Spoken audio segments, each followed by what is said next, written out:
danna subscribe, sannan ka danna alamar ƙararrawa domin sanar da kai sabon shiri da zarar mun ɗaura.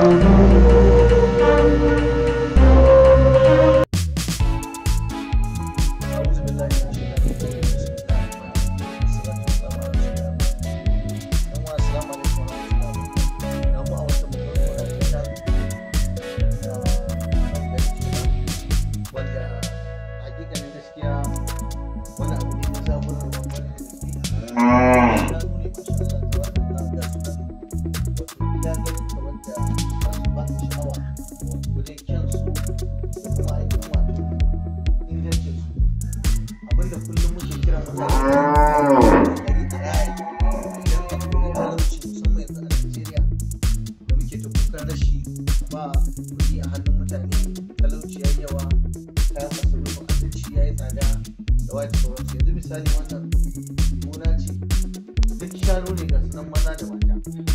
A nan za a ba su abinci idan an yi noman gero, idan an yi noman dawa, idan an yi noman masara, gaba ɗaya kara ba a zubar da shi, wanda sanannen abu ne mu zubar da kara ake ana taka shi ya zama ainihin taki.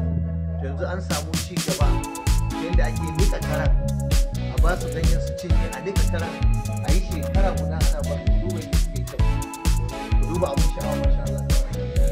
Yanzu wannan a ce gwamnatocinmu za su yi kokari su inganta abin da ya shafi harka da kiwo da noma, wallahi da za mu kori talauci da tarin yawa a ƙasa.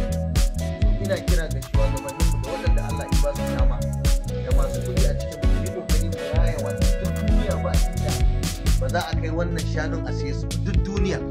Ko ina ne ku duba ku ga yawan su ku ga kyansu. Yanzu wannan ku duba guda ɗaya ne wannan fa bujimi ne ba ne sai ka ce wata rabin tirela a kwance su ka kuma a nan aka kiwata shi bai da shi a can kalin shi kuma ba wani abu ne ake ba su ba, kara ne ake nikawa a samu dusa a hada da kuncin shinkafa da muke zubarwa a zo ana ainihin masu ba su su sha ruwa shikenan ba wani abu ne.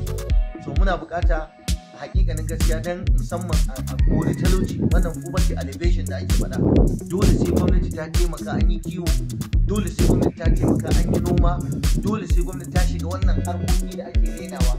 Gashi nan arziki ne kuma a kyatsu nono iya ganin kamar da Allah ta barka.